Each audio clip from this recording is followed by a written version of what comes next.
அன்பானவர்களே, ஆண்டவராகிய இயேசுவின் இனிய நாமத்தினாலே என்னுடைய அன்பின் வாழ்த்துக்கள். நீங்கள் எல்லோரும் கர்த்தருக்குள்ளே சமாதானமாய் சந்தோஷமாக இருப்பீர்கள் என்று சொல்லி நான் விசுவாசிக்கிறேன். அன்பானவர்களே, கடந்த சில நாட்களாக நாம் ஆண்டவராகிய இயேசு கிறிஸ்துவனுடைய கல்வாரி சிலுவை மரணத்தை குறித்து பழைய ஏற்பாட்டிலே நிழலாட்டமாய் சொல்லப்பட்ட சில காரியங்களை நாம் தியானித்து வருகிறோம். இன்றைக்கும் கூட ஒரு மிக முக்கியமான ஒரு காரியத்தை பழைய ஏற்பாட்டிலிருந்து நாம் தியானிக்க போகிறோம்.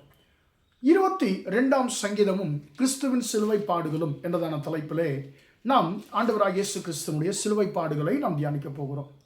அன்பார்ந்த பிள்ளைகளே, இந்த 22ஆம் சங்கீதத்தை ஒவ்வொரு பெரிய வெள்ளிக்கிழமை அன்றும் எல்லா சபைகளிலும் நிச்சயமாக ஒரு வார்த்தையாவது இந்த 22ஆம் சங்கீதத்தின் எடுக்காமல் ஒரு பெரிய வெள்ளிக்கிழமை ஆராதனையும் முடியாது என்று சொல்லி நான் நினைக்கிறேன். அன்பார்ந்த பிள்ளைகள், ஏனென்று சொன்னால் இந்த 22ஆம் சங்கீதம் தாவீதினால் எழுதப்பட்ட ஒரு சங்கீதம் என்று சொல்லி தெளிவாய் எழுதப்பட்டிருக்கிறது. ஆனால் இதில் எப்படியாக ஆண்டவராகிய இயேசு கிறிஸ்துவனுடைய பாடுகள் அப்படியே சரியாய் பொருந்துகிறது என்பதை குறித்து நமக்கு ஆச்சரியமாக இருக்கிறது. அன்பார்ந்த இவைகளை நாம் ஆவிக்குரிய வகையிலே இன்றைக்கு நாம் தியானிக்க போகிறோம். இந்த 22ஆம் சங்கீதம் தாவீதினால் எழுதப்பட்ட சங்கீதம். இந்த முதலாம் வசனம் நீங்கள் பார்க்கும் பொழுது ஆரம்பிக்கிறார், என் தேவனே, என் தேவனே, ஏன் என்னை கைவிட்டீர் என்றதான வார்த்தையை இந்த வசனம் அந்த சங்கீதம் ஆரம்பிக்கிறதை முதலாம் வசனத்தில் வாசிக்கிறோம். இந்த வார்த்தை ஆண்டவராகிய இயேசு கிறிஸ்து கல்வாரி சிலுவையிலே பேசின 4வது வார்த்தையோடு அப்படியே அந்த வார்த்தை அவர் என்ன சொன்னாரோ அதே அப்படியே இங்கே எழுதப்பட்டிருக்கிறது.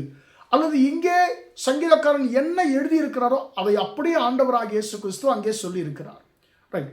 அன்பார்ந்த பிள்ளைகளே, என் தேவனே, என் தேவனே, ஏன் என்னை கைவிட்டீர் சங்கீதக்காரன் இந்த இடத்துல இந்த சங்கீதத்தை ஆரம்பிக்கிறார். அப்போ அவர் ஏதாவது சிலுவையில் அறையப்பட்டாரா? சங்கீதக்காரன் தாவீது எங்கேயாவது சிலுவையில் அறையப்பட்டாரா? இல்லை. அவருடைய காலத்தில் சிலுவை மரணம் இருந்ததா? அன்பார்ந்த பிள்ளைகளே, ஆரம்பத்திலே அந்த சிலுவை மரணம், அதாவது மரத்திலே தூக்கி கொலை செய்ய வேண்டும் என்று சொல்லி அப்படி இருந்தது. ஆனால் அவருக்கு அப்படிப்பட்ட சிலுவை மரணம் ஏற்பட்டதான்னு கேட்டால் இல்லை. அவர் சிலுவையில் அறையப்பட்டாரா? கிடையவே கிடையாது. அப்படி இருக்கும் பொழுது இந்த வார்த்தையை ஏன் பேச வேண்டும்?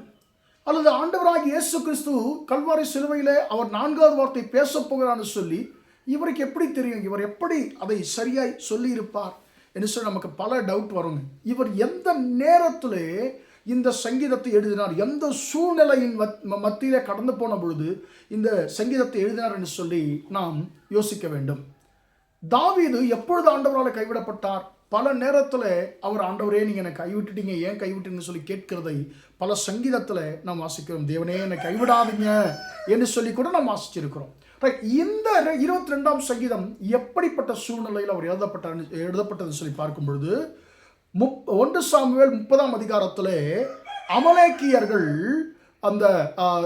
ஒரு பட்டணத்தின் மீது வந்து படையெடுத்து அங்கே இருந்ததான தாவீதினுடைய அந்த தேசத்தில், அந்த தாவீதினுடைய அந்த நகரத்தில் இருந்ததான ஸ்திரீகளையும் புருஷர்களையும் குழந்தைகளையும் எல்லோரையும் என்ன செய்தார்கள்? சிறைப்பிடித்து கொண்டு போய்விட்டார்கள். யார்? அமலேக்கியர். அப்பொழுது தாவீதும் அவர் மனுஷர்களும் வேறொரு இடத்துல யுத்தத்தை முடித்து வரும்பொழுது அந்த தேசம் அந்த இடம் அக்கினால் சுட்டெரிக்கப்பட்டிருக்கிறது. அங்கே இருக்கிற பிள்ளைகள் எல்லோரும், பெண்கள் எல்லோரும் அடிமைகளாக சிறையாக கொண்டு போகப்பட்டார்கள். அப்பொழுது வசனம் சொல்லு, தாவீதும் அவனோடு கூட இருந்த மனுஷர்களும் தங்களின் பலனில்லாமல் போக மட்டும் சத்தமிட்டு அழுதார்களாம்.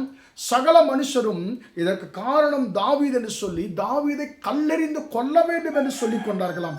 அந்த நேரத்தில் தான் வசனம் சொல்லுகிறது, தாவீது தன் தேவனாகிய கர்த்தருக்குள்ளே தன்னை திடப்படுத்தி கொண்டான். அன்பார்ந்த அப்பொழுது தாவீது சத்தமிட்டு அழுத அந்த நேரத்தில் அவர் பாடின சங்கீதம் தான் இந்த 22ஆம் சங்கீதம். அந்த சூழ்நிலையை நினைத்து அவர் பாடின சங்கீதம் தான் இந்த சங்கீதம். ஆண்டவரே, என்னால நேசிக்கப்பட்டவர்கள், நான் யாருக்காக நான் வாழ்ந்தேனோ அவர்களே என்னை கொல்ல பார்க்கிறார்களே, ஆண்டவரே நீங்க ஏன் என்னை கைவிட்டீங்க என்று சொல்லி அவர் ஆண்டவரை பார்த்து கதறுகிறார். அன்பார்ந்த இதே சூழ்நிலை ஆண்டவராகிய இயேசு கிறிஸ்துவுக்கும் கல்வாரி சிலுவையில் நடந்தது. அவர் பிதாவினாலே ஒரு நிமிஷம் கூட கைவிடப்படாத தேவன் அவர் சிலுவையிலே கைவிடப்பட்டார். காரணம் என்ன? அவர் கைவிடப்படுவதற்கு காரணம் என்ன? அன்பார்ந்த பிள்ளைகளே, ஒட்டுமொத்த உலகத்தினுடைய ஜனங்களுடைய பாவங்களும் ஆண்டவராகிய இயேசுவின் மேலே சுமத்தப்பட்ட பொழுது, அன்பார்ந்த பிள்ளைகளே, அவர் உலகத்தின் பாவத்தை சுமந்து தீர்க்கிற அந்த தேவ ஆட்டுக்குட்டியாய் மாறின பொழுது, பிதாவாகிய தேவனாலே அந்த பாவத்தை சுமந்து கொண்டிருந்த இயேசுவை பார்க்க முடியல. ஏன்னு சொன்னால் பாவத்தை பார்க்க மாட்டாத சுத்தக்கணன் என்று சொல்லி வார்த்தை சொல்லுகிறது. அன்பார்ந்த, அது வரைக்கும் தன்னுடைய குமாரனை கைவிடாத தேவன், தன் குமாரனை பிரியாத தேவன், தன்னுடைய முகத்தை அவர் மறைத்து கொண்டார். அவரால் பார்க்க முடியல. பாவத்தோடு தன்னுடைய மகனை பார்க்க முடியல, தன் குமாரனை பார்க்க முடியல. அவர் தன் முகத்தை மறைத்து கொண்டார். அன்பான தேவனுடைய பிள்ளைகளே, அது நிமித்தமாக இப்ப பிதாவுடைய முகத்தை ஆண்டவராக இயேசு பார்க்க முடியாததுனால அவர் கதறுகிறார், ஆண்டவரே என்னை ஏன் கைவிட்டீங்க, ஆண்டவரே என் தேவனே, என் தேவனே ஏன் என்னை கைவிட்டீர் என்று சொல்லி இவர் சத்தமிட்டு சொல்லுகிறதை நாம் பார்க்கிறோம். அன்பான தேவனுடைய பிள்ளைகளே, அவர் ஏன் கைவிடப்பட வேண்டும்? ஆண்டவராகி இயேசு கிறிஸ்து ஏன் கைவிடப்பட வேண்டும் என்று சொன்னால், உங்களுக்காக, எனக்காக, நீங்களும் நானும் ஒட்டுமொத்த அன்பான தேவனுடைய பிள்ளை தண்டனையும் சகிக்க வேண்டிய அந்த இடத்துல ஆண்டவராகிய இயேசு உங்களுக்காக, எனக்காக தண்டனையை சகித்தார். பாவத்தை, நம்முடைய பாவத்தை தன்மேல ஏற்றுக்கொண்டார். பிதாவைக்கு பிரியமான தேவன் பிதாவினாலே கைவிடப்பட்டார். காரணம் என்ன தெரியுமா? காலமெல்லாம் நீங்களும் நானும் கைவிடப்படக்கூடாது என்பதற்காக. அன்பானது என்னுடைய பிள்ளைகளே, நீங்களும் நானும் எப்பொழுதுமே அவருக்குள்ளே வாழ வேண்டும் என்பதற்காக அவர் கைவிடப்பட்டார். பிதாவினாலே கைவிடப்படுகிற அந்த சூழ்நிலைக்கு தன்னை ஒப்புக் கொடுத்தார். அன்பான என்னுடைய பிள்ளை தன்னுடைய கை கால்களிலே காயங்களை ஏற்றுக்கொண்டார். அங்கே வாசிக்கிறோம், என் கைகளையும் என் கால்களையும் உருவ குத்தினார்கள். எதற்காக தெரியுமா?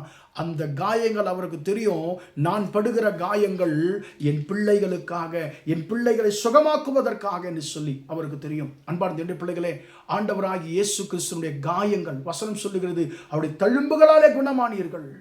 அவருடைய தழும்புகள் உங்களை குணமாக்கும். அவருடைய தழும்புகள் உங்களையும் குணமாக்கும்.